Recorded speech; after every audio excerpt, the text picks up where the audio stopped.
MUDA ಪ್ರಕರಣದಲ್ಲಿ CM Siddaramaiah ಅವರ ಪತ್ನಿ ಹಾಗೂ ಸಚಿವ ಬೈರತಿ ಸುರೇಶ್ಗೆ ಸುಪ್ರೀಂ ಕೋರ್ಟ್ನಿಂದ ರಿಲೀಫ್ ಸಿಕ್ಕಿರೋ ಬಗ್ಗೆ ಮಾತನಾಡೋ ಜೊತೆಗೆ ಮಾಜಿ ಸಚಿವ ಲಕ್ಷ್ಮಣ ಸವದಿ ಮಾತನಾಡ್ತಾ ಹೋಗ್ತಾನೆ. ಸರ್, ತಾವು ಕೂಡ ವಿಚಾರಣೆ ಗಮನಿಸಿದಿರಿ. ಈಗ ಬಿಜೆಪಿ ನಾಯಕರ ಹೋರಾಟಕ್ಕೆ ಹಿನ್ನಡೆ ಆಯ್ತಾ, ವಿಫಲ ಆಯ್ತಾ ಹಾಗಿದ್ರೆ ಅಂತ ನೋಡಿ. ಇದು ದೂದ್ ಕಾ ದೂದ್ ಪಾನಿ ಕಾ ಪಾನಿ. ಅದು ಬಿ ಜೆ ಪಿಯವರು ಈ ಗೋಡಿಯಲ್ಲಿರ್ತಕ್ಕಂಥ ತಗಣಿ ತಗೊಂಡು ಮೈಯಾಗ ಹಾಕೋತಾರಲ್ಲ, ಮೈಯಾಗ ಬಿಟ್ಕೊಂಡು ಮೈ ಕರ್ಕೋತಿರ್ತಾರಲ್ಲ, ಹಂಗಾಗ್ತಾ ಇದೆ ಅವ್ರದ್ದು. ಅನಾವಶ್ಯಕವಾಗಿ ಇದನ್ನು ವಿಷಯವನ್ನು ತಗೊಂಡು ಈಗ ಸುಪ್ರೀಂ ಕೋರ್ಟ್ ಅವರಿಗೆ ಹೇಳಿರ್ತಕ್ಕಂಥದಕ್ಕೆ ಇನ್ನಾದ್ರೂ ಕೂಡ ಸರಿಯಾದ ದಿಕ್ಕಿನಲ್ಲಿ ಸಾಗಬೇಕು ಅಂತಕ್ಕಂಥದ್ದು ನಾನು ಸಲಹೆಯನ್ನು ಕೊಡ್ತೀನಿ. ಸುಪ್ರೀಂ ಕೋರ್ಟದಲ್ಲಿ ಇವತ್ತು ಅವರಿಗೆ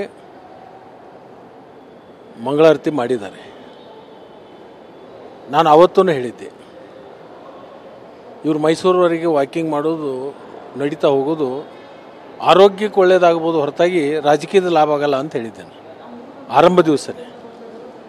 ಬೆಂಗಳೂರಿನಿಂದ ಮೈಸೂರುವರೆಗೆ ಪಾದಯಾತ್ರೆ ಮಾಡೋದ್ರಿಂದ BP ಶುಗರ್ ಕಡಿಮೆ ಮಾಡ್ಕೋಬೋದು, ವೇಟ್ ಲಾಸ್ ಮಾಡ್ಕೋಬೋದು, ಆರೋಗ್ಯ ಸುಧಾರಣೆ ಮಾಡ್ಕೋಬೋದು. ಇದರಿಂದ ಯಾವುದೇ ಥರದ ಲಾಭ ಆಗಲ್ಲ ಅವರಿಗೆ. ಇದರದ್ದು ಸಂಪೂರ್ಣವಾಗಿರ್ತಕ್ಕಂಥ ಸುಳ್ಳನ್ನು ತೊಗೊಂಡು ಇವರು ನಿಜ ಮಾಡಲಿಕ್ಕೆ ಹೊಂಟಿದ್ದಾರೆ. ಇದು ಸಫಲ ಆಗೋದಿಲ್ಲ ಅಂತ ಅವತ್ತೂ ಹೇಳಿದ್ದೆ. ಅದು ಇವತ್ತು ಸುಪ್ರೀಂ ಕೋರ್ಟ್ ಮುಖಾಂತರ ಅವರಿಗೆ ಉತ್ತರ ಸಿಕ್ಕಿದೆ. ಈಗ ಸಿದ್ದರಾಮಯ್ಯ ಅವರು ಕೂಡ ಬಿಜೆಪಿ ಹಾಗೂ JDSನ ನಾಯಕರು ಕ್ಷಮೆ ಯಾಚಿಸಬೇಕು ಅಂತ ಟ್ವೀಟ್ ಮಾಡಿದ್ದಾರೆ. ಸರ್, ತಪ್ಪೇನಿದೆ? ಸರಿ ಇದೆ ಅವ್ರು ಕೇಳಿದ್ದು. ಕ್ಷಮೆ ಯಾಚನೆ ಆಗಬೇಕಲ್ಲ.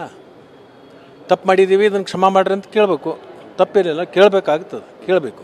ಈಗ ಸುಪ್ರೀಂ ಕೋರ್ಟ್ನ ಈ ನಿರ್ದೇಶನ ಬಂದಿದೆ. ಇಷ್ಟಾದರೂ ಕೂಡ ಕೇಳಿದರೆ ಅವರಿಗೆ ಗೌರವ ಹೆಚ್ಚಾಗುತ್ತೆ. ತಪ್ಪನ್ನು ಒಪ್ಪಿಕೊಳ್ಳೋದು ಸ್ವಭಾವ ಇರಬೇಕು ಮನುಷ್ಯನಿಗೆ.